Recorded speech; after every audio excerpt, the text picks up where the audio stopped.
So welcome to the Cracking Legal Innovation podcast. I'm Anthony Seal, the CEO of Legatics, and I'm here with my co-host Daniel Porus, Chief Commercial Officer of Legatics. Our guests today are David Campbell, a partner at A&O Shearman, and Shruti Ajitsaria, a partner and head of Fuse at A&O Shearman.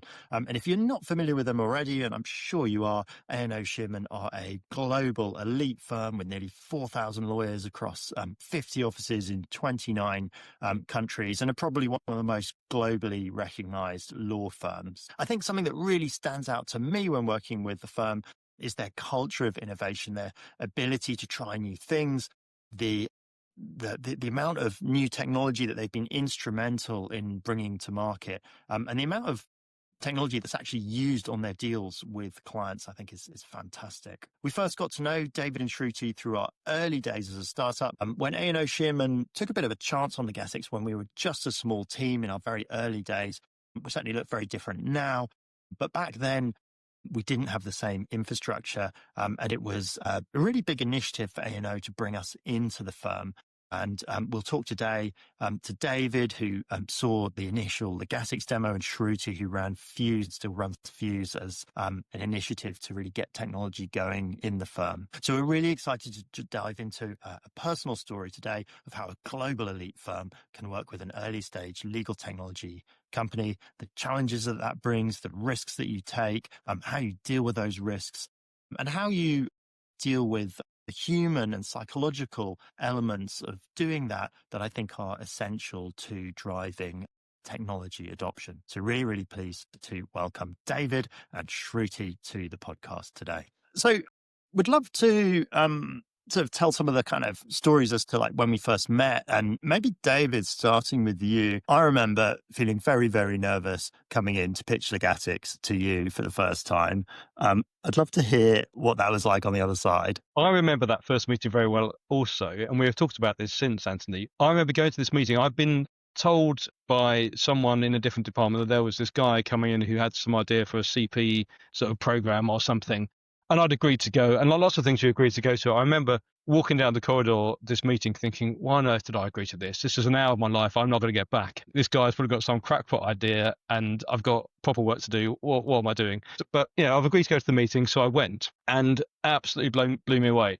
There were 3 or 4 of us from A&O in the meeting, plus you with your laptop and an early version of Legatics. And I remember looking over at Jane Townsend, who former head of our legal services centre at one point, and leaning over and whispering to her something which I won't say on a publicly broadcast podcast, because it was clearly you had got something there. It was obvious that you'd cracked it in ways I'm sure we'll go and talk about why Legatics was so good and why it filled a need and did it in a way that I looked at and go, wow, this could actually take off. This is really impressive. So you had the hours meeting, and then as we walked out, so I said, I'll show you out. And there was the design in that. I thought, I can't just have this one meeting. This guy's really got something. And we've probably spent about an hour and a half, 2 hours then sitting on the squashy sofa in our reception, carrying on talking. It was, from being an hour's waste of time, it went to probably one of the most meaningful and impactful meetings I've had, because look, everything that flowed from it. It's been an absolute pleasure to be involved in that journey from that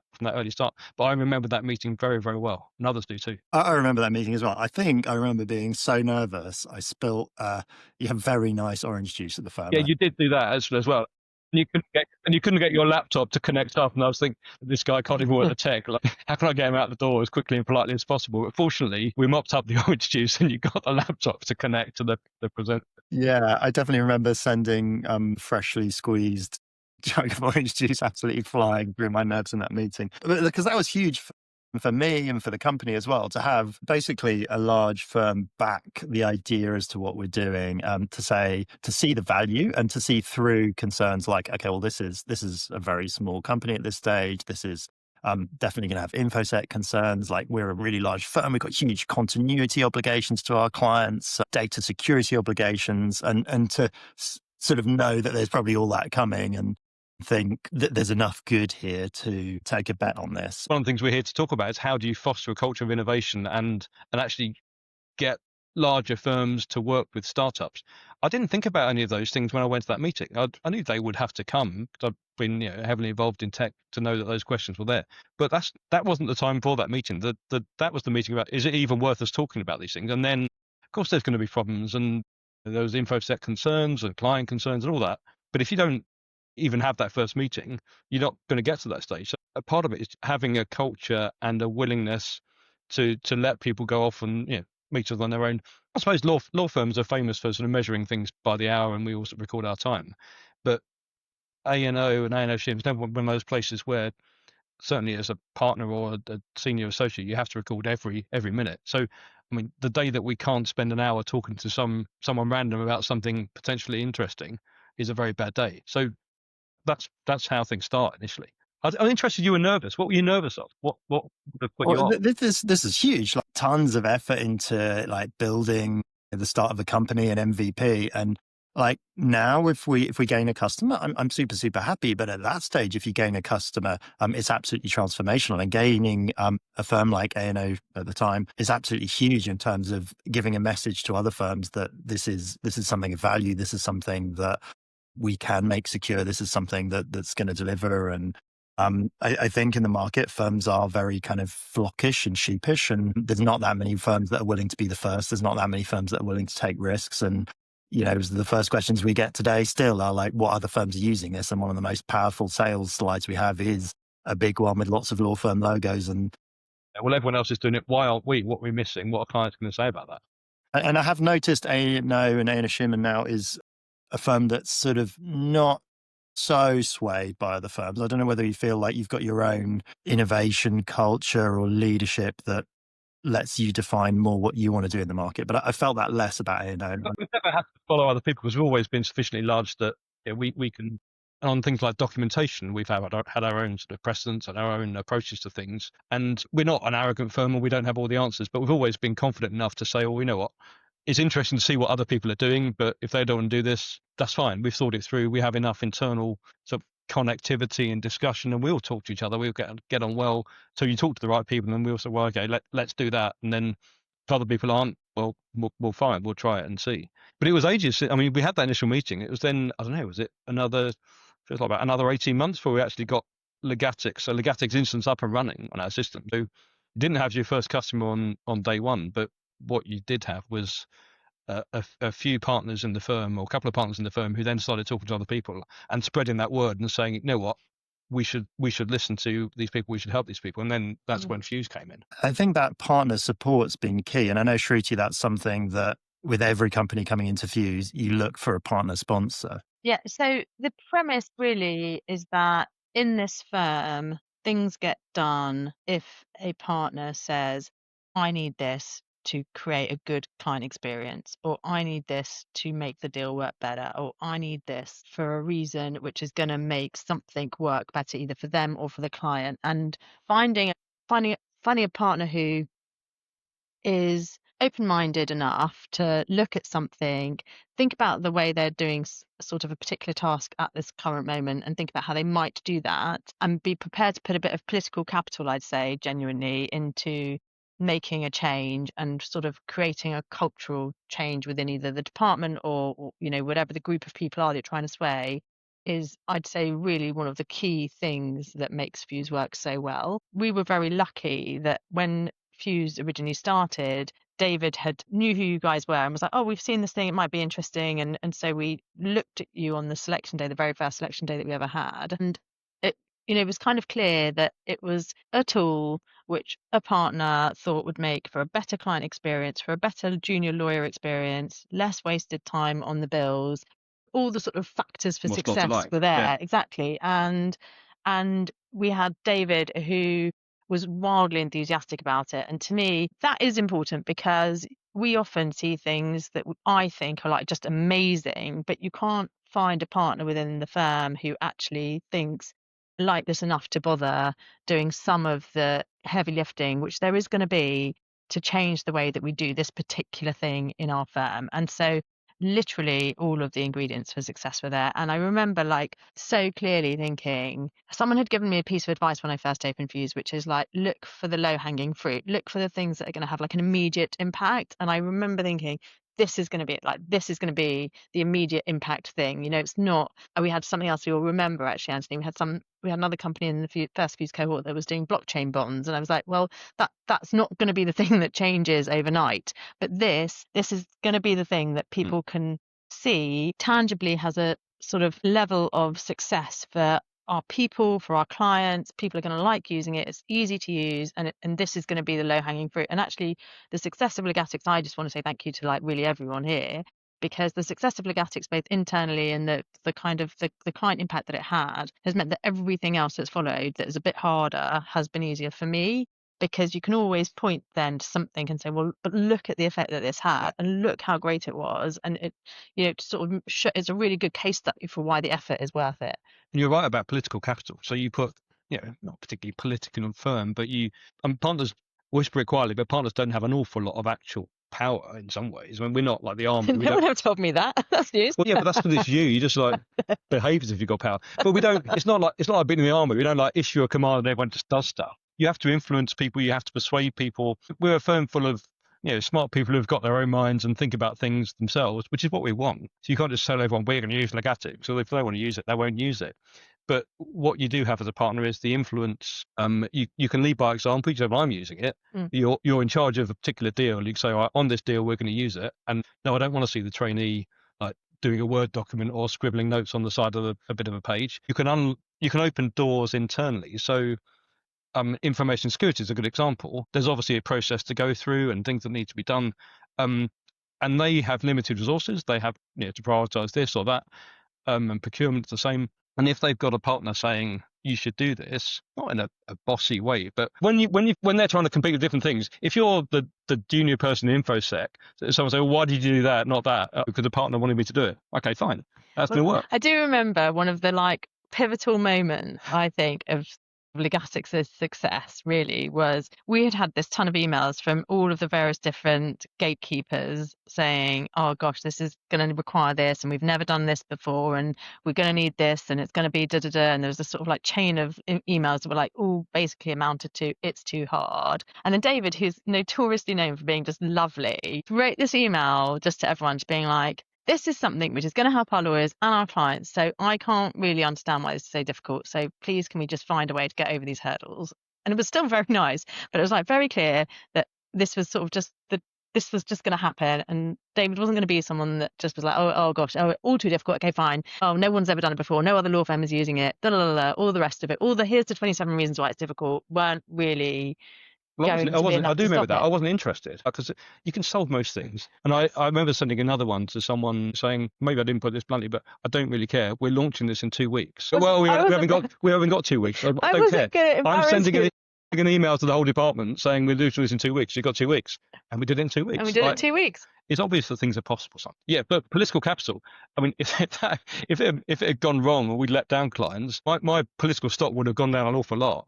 The success of it, Shruti is absolutely right. The success of Legatics in Fuse has enhanced Fuse's reputation, which is bolstered by lots of things anyway, including yourself. But it worked, and now while we launch something internally, we say that this worked before. People might actually listen to Shruti and me a bit more than otherwise, well, maybe would have done, because it's clear that innovation is important and clients love it. We can come on later, I'm sure we will, to the reasons why Legatics as a product worked, but the fact that it did fit in and it worked and it was successful. So maybe to touch on that point, David, because I was going to refer to the kind of beating down the door of InfoSec finally to get it in, but you then, you've got Legatics in the door. You even had, as you said, like a deal that you were ready to get going with Legatics, but there's a whole new challenge then, right? It's a new way of doing things. You're bought in, but you need to get your team bought into it. You need to get the client bought in. How did you think about it for that initial deal in terms of actually engaging with the various people who you then? Yeah, it's a really important point, Dan. You have to pick your battles. I suppose with any technology, there's a there's the early adopters, the fast followers, the whatever you could call the people who do it late. I knew that the people in my team, who in my team will be keen on using this, and I knew the particular client who would be. So you do it on that. One of the reasons why Legatics, I think, has been a success in the market also is that it doesn't rely on everyone else on the team or on everyone else on the deal using it. So as a lawyer on a transaction, or as a partner on a transaction, you've got to manage your client, you've got to manage your team, then you've got the lawyers on the other side and their client. And Legatics works with any or all of those. It's great if everyone uses it, but if someone says, what is this witchcraft? I'm not touching it. Well, fine, don't. We can do it without them. So I just made sure I used it on a deal where I knew the client would love it and I knew the associates would be keen, and then we just started using it. Information security was an interesting point because it's obviously massively important. If we mess up information security, then it's just horrible to think about. We've breached obligations to our clients, our reputation's shot, we've got regulatory implications. So we have to get that right. And I think InfoSec is much more agile now, but back in the day struggled with Legatics because you didn't have ISO this or this certification, and they were constantly sending you sort of things saying, please can you answer this like 50-page questionnaire? And you're also, there's the two of us and our dog, and we haven't really got time to do this. Whereas if we're trying to onboard Microsoft or whatever, but find it much easier. So we've had to adapt our processes as well. And again, Legatics has been a bit of a battering ram to get those processes done. Our procurement processes are now much more slick. I mean, credit to the people in procurement who were really willing to do this. We don't require all these things now. We have a nuanced approach. If you've got a certain certification, and if we can tick some important but key boxes, which you were very good at as well, then we don't require the same procurement process as we would do if we were changing our underlying documentation supplier or moving buildings or something. So it's horses for courses, and we're now much better at doing that. And I think also there has to be, like, from a firm as a whole, a willingness to be slightly flexible. So I was just thinking as David was talking, I can't remember whether it was Legatics or someone else, but what we required was a 24-hour helpline. Was it you guys? Was them. So we needed a 24-hour helpline, and Anthony, your like little face when we were like, we need a 24-hour helpline. Actually, that's the sort of thing which for many firms would be a sort of a killer. Until you've got people working around the clock in a 24-hour helpline, we can't use this. And instead of that, somebody had the idea that we would train some people in our general IT support function to be able to answer some questions, to do the basics, to get you to where you needed to be. And that's like a really practical solution. But you have to have a willingness, I think, from throughout the firm to do things slightly differently in order to be able to work with smaller companies, and that is just a fact. And it was a risk, though. I mean, you can always work out logically what was the risk. Well, the risk was that we would use Legatics for this deal, and then on the eve of closing, your system will collapse. Anthony wouldn't answer his mobile, and the client was saying, like, what have you done? Why can't we close that deal? And this hundreds of millions of dollars have gone missing or whatever. So you have to sort of think, well, that might happen, but also, a meteor might hit our office, or it might be a power cut, or the associate falls under a bus. Stuff happens, right? You've got to be prepared to take a risk and explain that to the client. And also, I think we were very sensible about the way in which we did it. So I think the first time that we ever used Legatics, I think we had a shadow process whereby somebody was maintaining the manual process, and actually, we were very, very careful about how we did it, and we didn't use Legatics kind of like in anger on its own until we were really confident that we understood. Yeah, we didn't trust you that much. We didn't trust you that much. We didn't think you were going to answer your mobile phone. But I suppose back to the point though, which is there was a willingness, because if you think about it, that is kind of annoying for the trainee to be told, okay, well, could you please do the thing you would have done anyway, which you hate, and in addition also do this other thing, which is going to be great, but just not quite yet.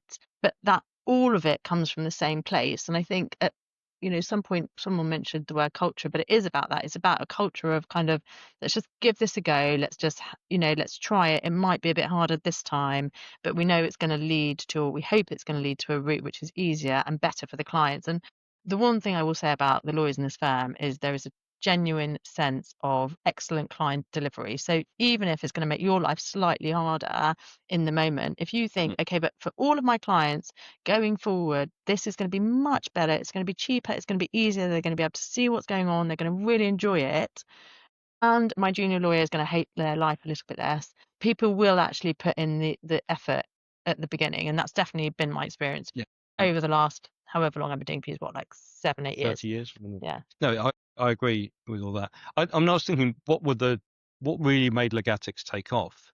Once we sort of did the first few deals, and then you've got the early adopters and the people who love it and think this is really cool, and everyone else saying, yeah, maybe that is really cool, but I'll do it on some other deal or at some point, but I haven't got time at the moment. I think two things made it take off. One was you would see associates and overhear associates talking to the associate they shared a room with. And literally there was some examples where there was an associate using Legatics and it's like before and after shot almost, and the other associate in the room who's working with a Word document or if they're really lucky, in Excel, doing things the old-fashioned way, and hang on, what have you got there? Or can't I do it that way? And then people were asking to use it, which was that was a tipping point. And that was when I really thought people are asking to use this thing, not having me go around sort of like trying to sort of get.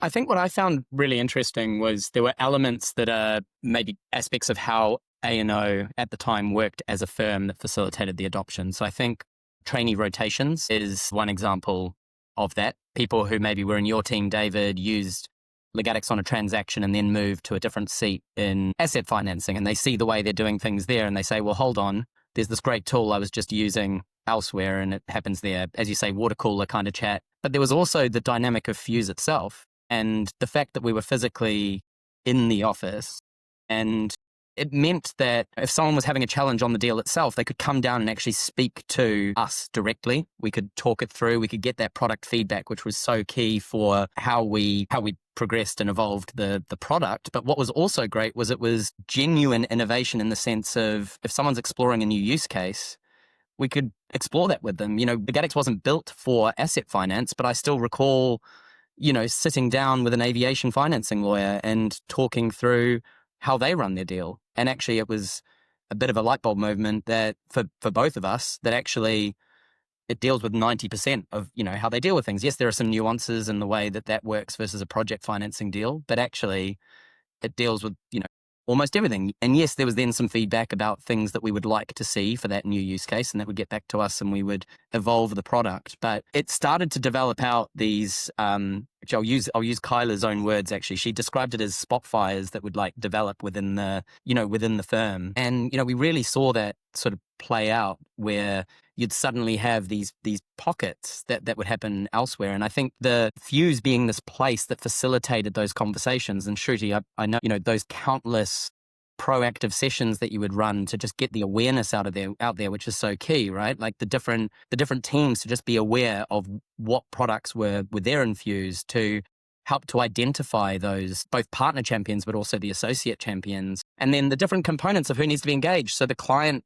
piece as well, those countless invitations of inviting in the clients to have a genuine conversation around, what is some of the interesting upcoming technology that's coming to get them as someone who's going to be either a real enabler or barrier. That's why Fuse was so great. I mean, so for people who don't know how Fuse works, it's a part of the A&O Shearman office where the lawyers can get into, but the people in Fuse can't get out. So you can't go wandering around our office and sort of all the confidential stuff, but we can get into you. And it is so valuable, as you say, Dan, that there'd be numerous sessions where, it might be something about workflow or, we don't do this in asset finance or we do this on a leveraged finance deal, or even just sort of, it'll be really helpful if that button was a bit larger and like that's the default option. And being able to just to wander down, it's 5 minutes away and have that chat and not have to send an email. It made it much more agile and much swifter to make changes. That does actually remind me, this is a genuinely true story, and perhaps one of you could email me after this, because I had a client in Fuse yesterday who said, oh, I'm doing a deal with one of your partners in the Frankfurt office and they're using something from Fuse. What is it? I can't remember. And I said, well, what kind of transaction is it? And they told me, and I said, oh, you're using Legatics. And she said, oh, yes. And then I said, okay. And she sort of carried on talking and was explaining how they do a sort of an internal CP checklist version thing of their own, and it's a real nightmare. And we got to talking about how if we're using Legatics on the transaction for them, it might be helpful for them to have like a sub sort of for them only piece. And I had actually meant to email you to say, oh guys, here's the latest thing I've heard that might be helpful for you to add to your roadmap, or can we talk about how we can make this work on this particular transaction? So yeah, that if you could let me know.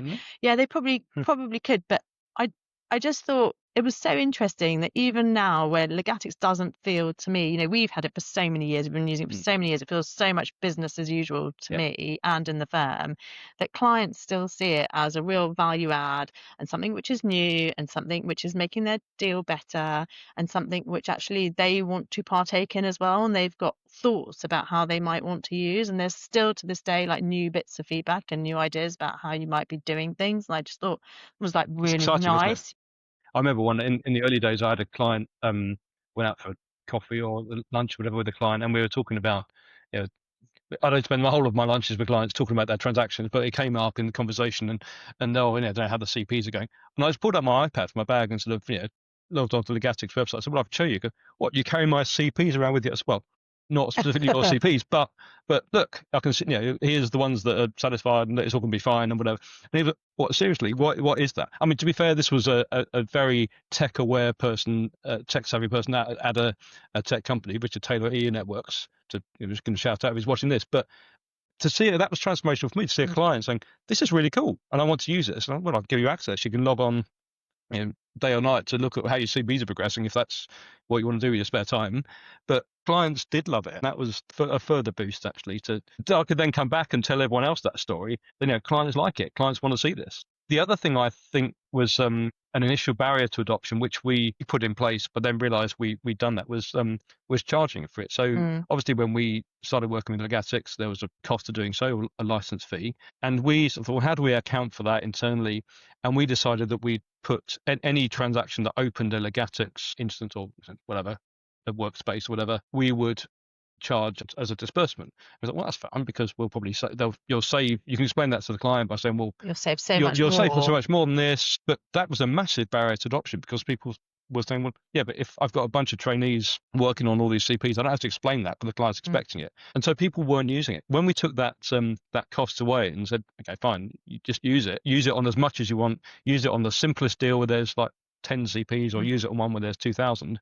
We took that away and just absorbed the cost ourselves. And then that was a real barrier to entry, real barrier to use, which you wouldn't really have expected. It doesn't actually make sense. If you thought about it, it's the way people, it comes back to your point earlier, Anthony, it's about how people work and how you can't interfere too much with how people work. And that's one of the good things about Legatics. You've always been interested in what's the current workflow and how can we improve that, make it more efficient, maybe tweak it, make incremental changes rather than don't do that, please throw away everything you've always known and everything you've always been told.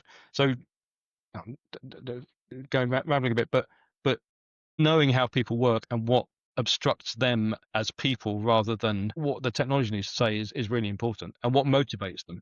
Ultimately, people are motivated to make their lives better, their clients' lives better, the lives of the people they're talking to, rather than the amorphous A&O Shearman. People do care about that too, but not quite as much as they care about their client saying you've done a good job and then getting out the door at a sensible time. I was going to follow on from that because I think something else that is a potential barrier is you can get some good adoption going in maybe one office or one practice area, and we talked a little bit about the natural kind of trainees moving around. But I think something else that A&O at the time did very successfully was actually getting global usage going. And I'd be interested from your pop-ups, Daniel. But it was even before that, Shruti. I mean, that was absolutely. I mean, that was key. I think very early on, what impressed me was how David, you were an early partner champion in London, but we had a champion in Amsterdam. We had Dubai. We had for the APAC offices, both in in Hong Kong and in Sydney. So maybe from your perspective, for both of you, like what was that journey? It doesn't have to be Legatics specific, but with solutions, like how do you get that wider, how do you identify those wider champions? Was you champion at the beginning, David? But we're genuinely quite connected and quite collegiate as a partnership. This is David's way of saying he likes me, but he's embarrassed to say I wasn't talking about you. I was talking about the partner champions. I obviously not you, but I do like you. But we're set up to collaborate globally. There's no impediments to it. We don't get paid. We're not a franchise office operation. We don't get paid differently if we're into Netherlands or here. We are not disincentivized to share work around. There's no internal barriers. And then we have a global banking offsite We don't have a global London. We do have a London office offsite where we sort of go and chat to all the other London partners. But we have a banking offsite where people come from all over the world, and we all meet and we talk about these things. And you have the proper sessions, then you meet in the bar afterwards. So you actually know the people concerned. So you can ring them up and say, "Have you tried this thing?" And I know. So Arun, for example, I know he loves tech, so he's obviously going to be the person. So we know who the right people are to bring up. And the fact that I will just say, because you're probably too nice to say it, but I think it meant an enormous amount. I think for Legatics, what the thing that helped was David used it on a deal. It worked well. It was a successful experience for him. He then did the thing that not everybody would bother to do, which is rang his mates across the globe and said, "Oh gosh, I've used this thing. It was really good. You should try it." And I think because people trusted David's opinion and they knew that if it had worked well for him, they could trust in it not to let them down. They were prepared to take what really at that point was quite a big risk. And so to me, it's about identifying a person who is going to give something a go, but also who is trusted within the organization enough that if they say, "I have had a good time with this has worked well, this is what I have seen," that others will actually follow their lead. And I think that is what really you can go, because you've probably seen it, right? You can go to a banking conference and you can do a sort of a chat, and it can be someone sort of says, "Oh, this is brilliant." But if the person who's speaking isn't a trusted individual, that does nothing. That what you just need is for the person who's actually tried it to actually genuinely believe that it's a good thing to use, and for others to trust in their opinion. And for us, I do want to say, I think one of the reasons Fuse has been so successful at A&O Shearman is because we are collegiate and we do trust each other and we do like each other. And so if David rings up someone who he's worked with for years, who is in Hong Kong, and says, "Oh gosh, you should try this. It's really cool. Like, this is what worked well for me." That in this firm has meaning. The one other thing, Shruti, that on the point of trust, because I think something that you did incredibly well, whoever organized it, but talking of the offsites or retreats for partners, I recall quite early on, there was a partner retreat when Fuse had started, and there were little stands that were set up at the offsite, which provided that opportunity for people to engage. And it could almost be self-selecting of those who are interested to come up. But I think part of that actually required trust from the vendor relationship. You weren't getting, as some firms do, train up people internally to go, man a booth and do that. You were having representatives from the software companies themselves to come along. How do you think about that trust between, I think you as a firm have been willing to put representatives of the companies front and center in front of your partners, in front of clients? Like, how do you think about that from a trust perspective? Yeah. And for me, that's actually been one of the hardest parts of the program, which is there's so much reputational risk, both to the firm and to me personally in doing that. So I'd say a lot of it goes around the selection process. So this year we had, I think, maybe 260, 270 applicants for the legal tech stream. We've chosen 10 companies, right? So they've been through a very rigorous process. And then Dan and Anthony, you'll remember at the very beginning of the process, we spent a very, very, very long time talking about, how is it that this company is going to be presented both internally and to the outside world in a way that you're happy with what you're saying and that you're happy that it represents your company, but I'm happy with what is being said. And you're not turning up being like super salesy, very pushy, saying things, the number of people that start the Fuse program were like, "Please describe your company." And it's like, "We are the unique company. We are the only ones we are the very best." Like scrap. None of that is a verifiable fact. You're not to say it in front of anybody ever again. Like, for me, it's really important that what you say reflects something that I can stand behind. And I think it's that if I know that what you're saying reflects reality, then I am happy for you to go out there and say. And we did do some amazing things. So of course we did conferences, like internal conferences, but I do think the Fuse pop-ups were really good because we used to take a number of Fuse cohort members and we would spend a week in a particular office and we would spend a lot of time with the lawyers there. So they would have the sort of same experience as the London office lawyers of coming in and saying, "Oh, well, actually, I do this kind of transaction. And in fact, where we do things in Germany, we do it slightly differently. And so, the client would want it in this order instead of this order, or, maybe they'd want to be able to see this rather than that." So I think that was very helpful in terms of helping our Fuse cohort companies get a globally well-rounded product, which is really important for us because we are a global firm. that was the first thing. But secondly, then we also got to see lots of clients. So Dan and Anthony, you'll remember we would have gone to an office and spent quite a few days meeting like the top clients of that particular office. And again, it's really nice for us to be able to show off and say, well, these are the things we're using, and you might not always see them, but when you ask us to be more efficient and deliver more for less and use technology, these are the things that we are using behind the scenes, and we're really proud of that. And it did come down to trust, because you have to know that the person in the room knows what I'm happy to be said and what I, would perhaps classify as hyperbole. But that was a really innovative thing. I remember being really impressed that you did that. You came to one of the banking conferences and you guys did too. I don't think we'd ever done that before. No. Or you'd never done it. None of us had ever None done of it us before. had I'd ever never done it. And then you did it. And it made such a difference. It matters that, as Shruti said, you two are both very credible. We like you, we trust you, and we would, we're not afraid to put you in front of clients. For anyone else who's looking to get into a law firm, you've got to put people up who are trustworthy, who know what they're talking about. And you only got one to do that. So I think something that we've all got in common is that we have taken probably quite significant reputational risks to our professional reputation, starting something new, putting our necks on the line and saying like, I'm going to, put some of my political capital in the firm behind starting Fuse, behind adopting a new initiative, behind bringing a new product to market, behind leaving my job as a lawyer and starting something. And maybe we've been fortunate that those things have worked out successfully, but it is scary. And I am curious to sort of know how each of us feel about that and how you almost deal with the prospect of things not working out as well, because I think that often can be a bit paralyzing. And I think lawyers are quite often known for being quite conservative, being quite happy with the status quo, being sort of very comfortable in an existence where, you can sort of do your day-to-day work and earn your client billing money and not stop to take a look at a new piece of technology or launch a new initiative. Anthony, why don't you start? Why don't I want to start? Well, because you took a massive You took the bigger risk. Yeah. I mean, it's so impressive that you left your well-paid job, presumably you had rent to pay, and decided to. I mean, it seems to have paid off all right. You've done okay, but It's before little people, so maybe you didn't care so much. It's before, yeah, that helps.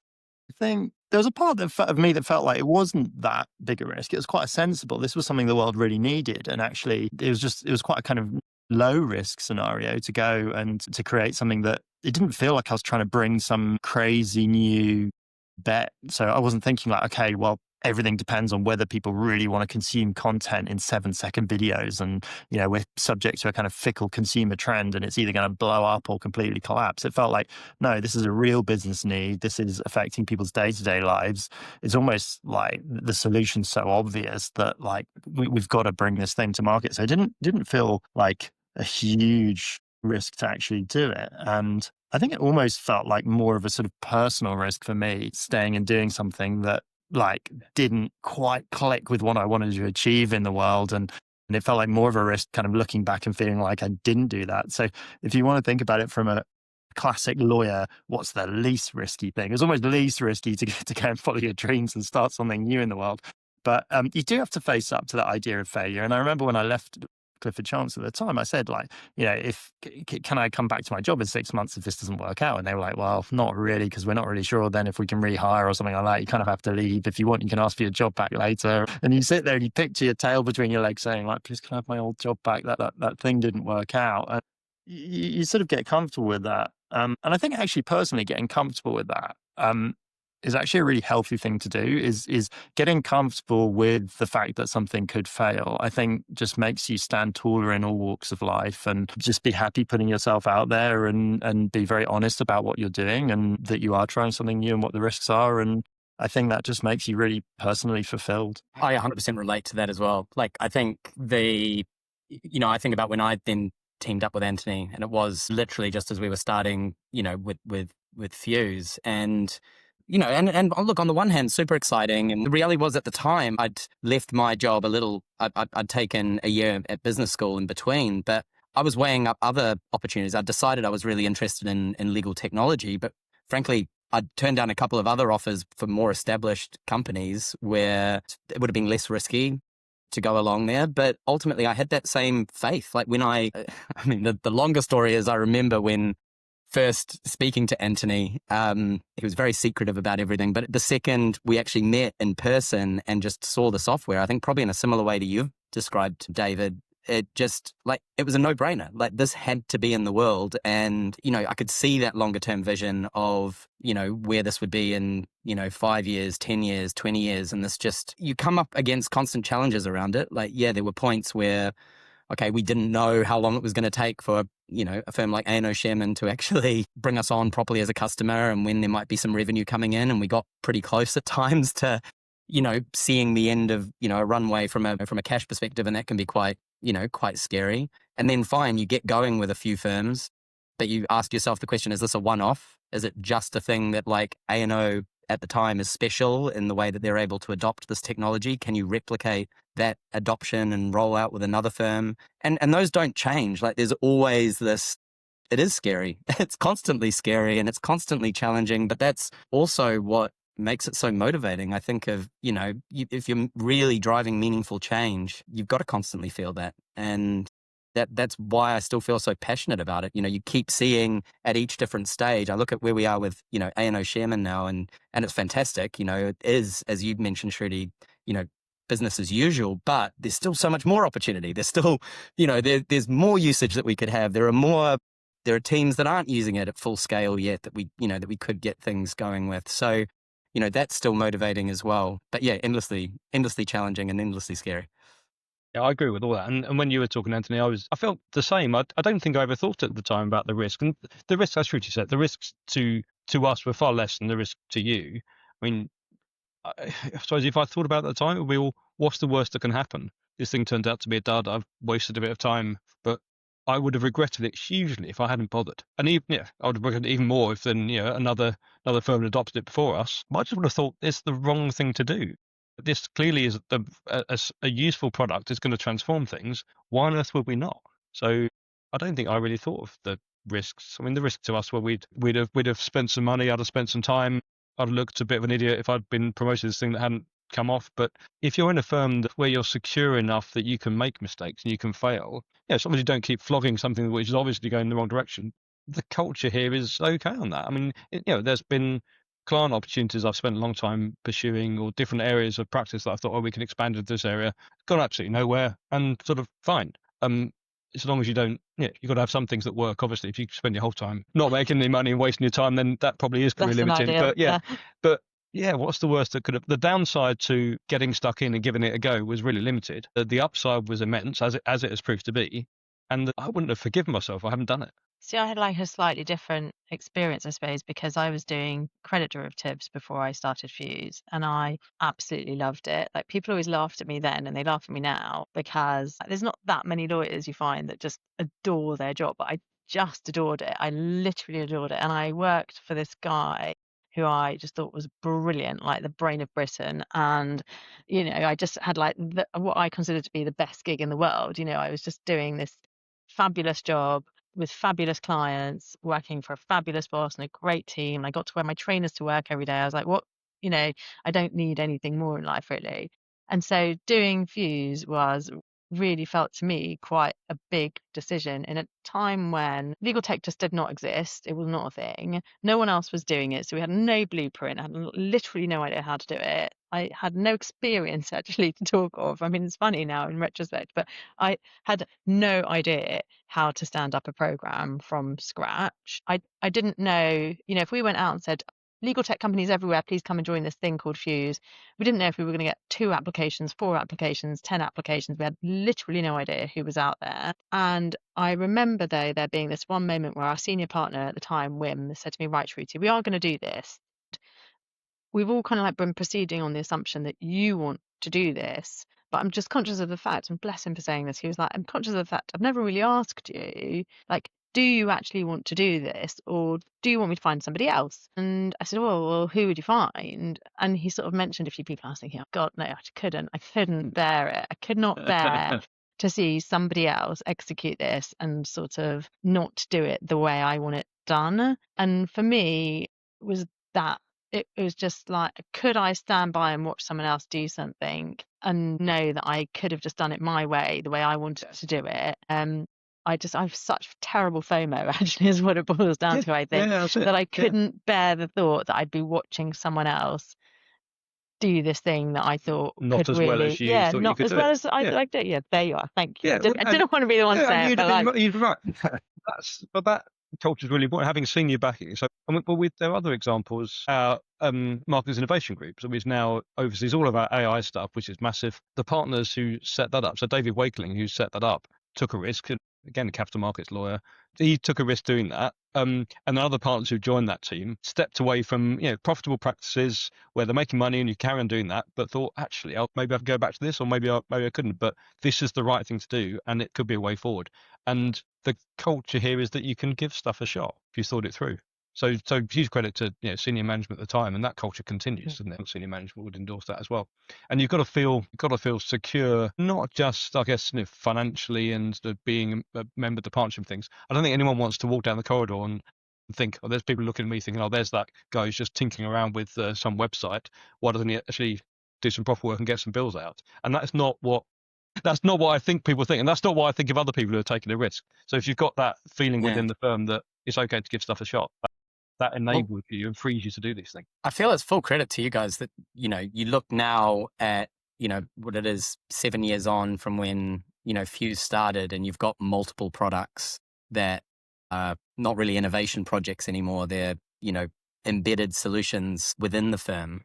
I'd be interested in what your view is on when do you hand off an innovation project to another team. I know we went through that process of ultimately becoming more business as usual. What is the connection still with innovation and, some of these tools when they do become business as usual? I mean, from my perspective, actually, and I feel like such a mother hen to say this, but you guys will always be like my babies.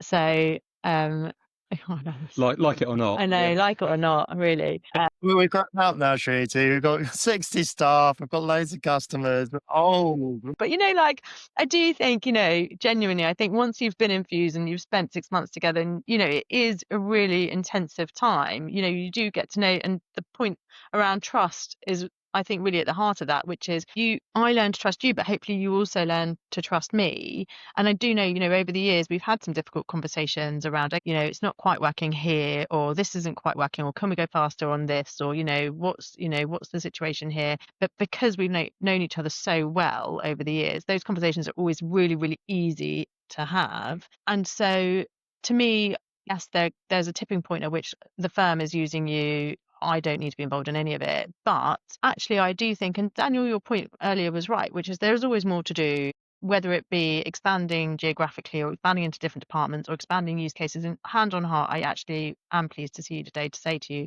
I had this conversation with the client yesterday. I'd meant to email you, and let's follow up on it, because I do think there's something extra that can be done. There's like a little bit, I've heard, I think David from Avoca will say the same thing. They'd created Avoca, and for ages I was like, no, but it needs to have this extra bit. It just needs to have this extra bit. And I just wouldn't let him see me in the corridor until he'd built the extra bit, because I was just like, it needs this extra bit. I just know it does.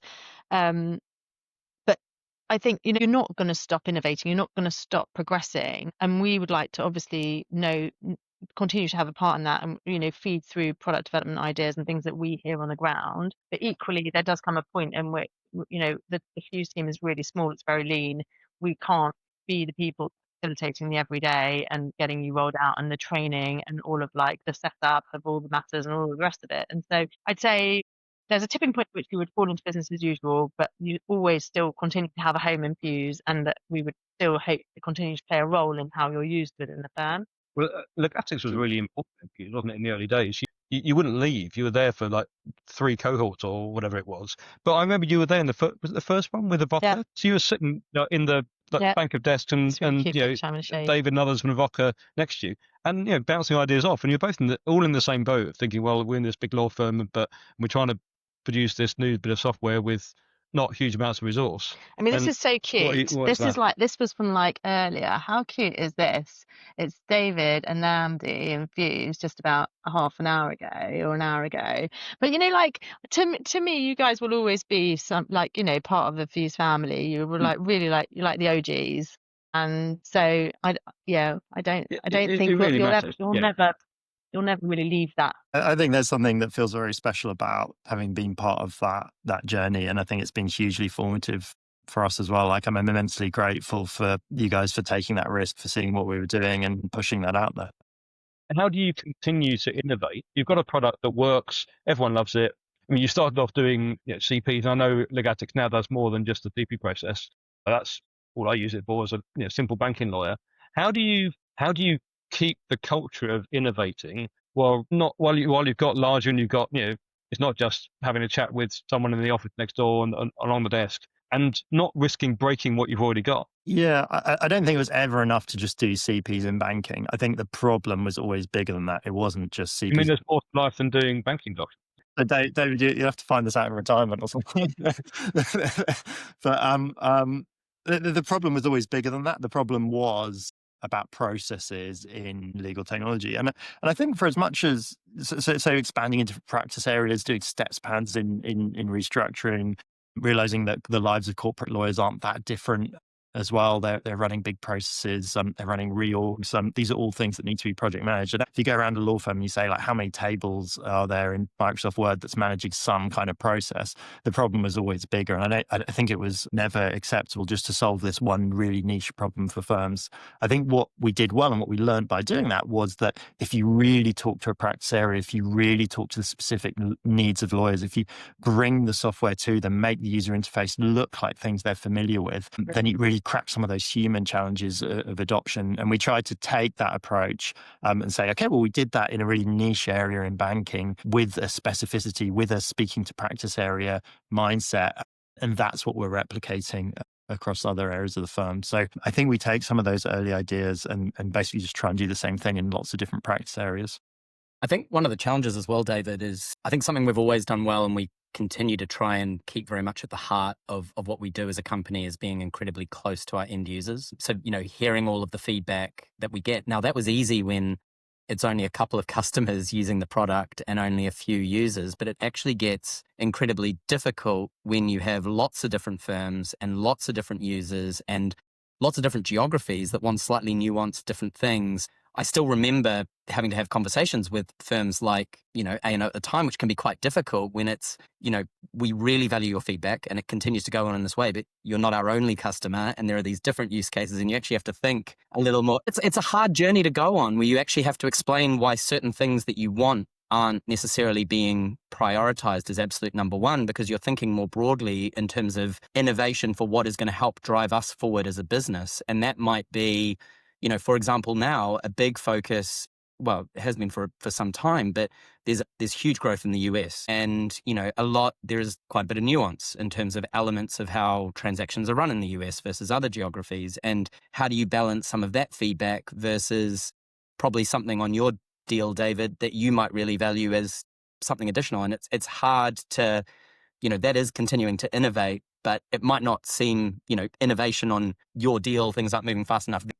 Well, thank you very much, David and Shruti. I think if there's been a theme that's really come out of this, it's that willingness to take a risk. It's that willingness to put yourself forward, say we're going to do something new in the world that does lead quite often to great success. And I think it's been a really interesting conversation. I think it's been a really heartfelt conversation to talk about what it feels like to take that risk. But I think it is amazingly rewarding to do so. I'm so proud to be sitting and having achieved what we have achieved together. And I'm immensely grateful for those early days in the pitch to David, in Fuse, in the years that have followed where we've worked really closely together, because I think we've achieved absolutely fantastic things. And it's been on the basis of you guys wanting to do something new in the market, seeing the value in what we're doing, and trusting us to deliver that. So really, really big thank you.